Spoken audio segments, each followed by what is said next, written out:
Hello everyone, so welcome to the part 3 of abstract class and abstract method implementation. So inside the abstract class we can also define the parameterized constructor.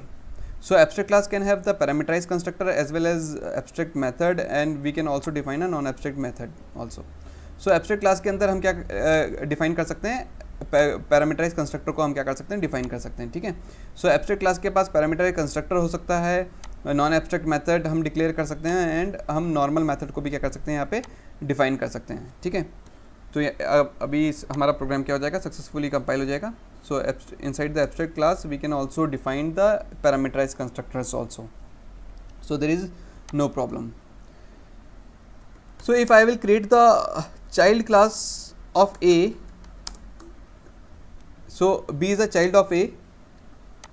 Now in this case B has two responsibility. First responsibility is to invoke the parent class constructor, and second responsibility to provide the implementation of all the abstract method belongs to the parent class. तो यहाँ पे हमने क्या बनाया है, B class को child बनाया है A का. अब B की क्या रिस्पॉन्सिबिलिटी है, पेरेंट क्लास के कंस्ट्रक्टर को इन्वोक करना, साथ के साथ पेरेंट क्लास के एब्स्ट्रैक्ट मेथड को भी क्या करना, इम्प्लीमेंटेशन प्रोवाइड करना. ठीक है. सो हमें बी क्लास के अंदर भी क्या करा है, कंस्ट्रक्टर ले लिया है. Now to invoke the parent class constructor we have to pass to we have to take the super constructor calling statement, and from the super calling statement we have to pass two int value, because the abstract class constructor have two argument of type int, and to invoke the abstract parent class constructor which is a parameterized constructor, we have to pass the two arguments of type int. okay. और यहाँ पे मैं print कर रहा हूँ आपका system.out.println only for reference B constructor. okay. तो first responsibility is implemented. तो क्लास बी की दो रिस्पॉन्सिबिलिटी है. पहली रिस्पॉन्सिबिलिटी तो ये है कि क्लास ए के पास क्या है, पैरामीटराइज कंस्ट्रक्टर. तो क्लास ए के पैरामीटराइज कंस्ट्रक्टर को इन्वोक करना. तो क्लास बी के अंदर हमने क्या लिया है, एक और कंस्ट्रक्टर ले लिया है, नो आर्ग्यूमेंट कंस्ट्रक्टर ले लिया है.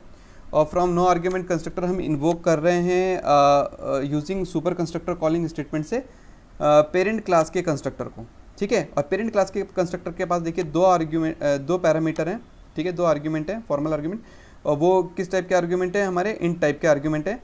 तो जब हम पेरेंट क्लास के कंस्ट्रक्टर को इन्वोक करेंगे सुपर कंस्ट्रक्टर कॉलिंग स्टेटमेंट की हेल्प से, तो हमें यहाँ पे दो आर्ग्यूमेंट पास करने होंगे, वो भी इंटीजर टाइप के, one for m one another for n.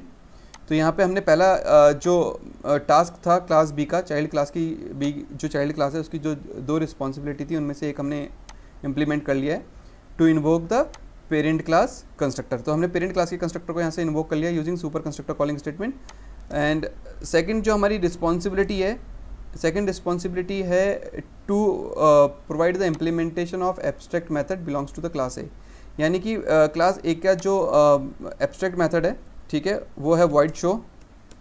उसको इम्प्लीमेंट करने की रिस्पॉन्सिबिलिटी भी क्या है, बी की है, because B is a child of a. और यहाँ पे हम ले रहे हैं इसको शो मेथड. क्या प्रिंट करा है यहाँ पे, शो मेथड. ओके. चलिए,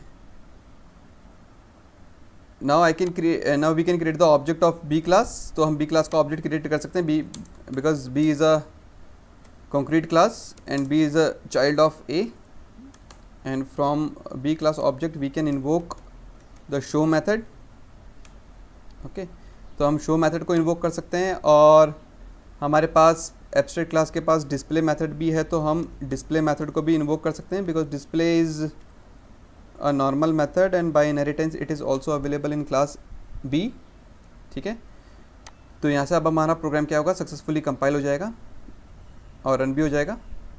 चलिए इस प्रोग्राम को सेव कर देते हैं.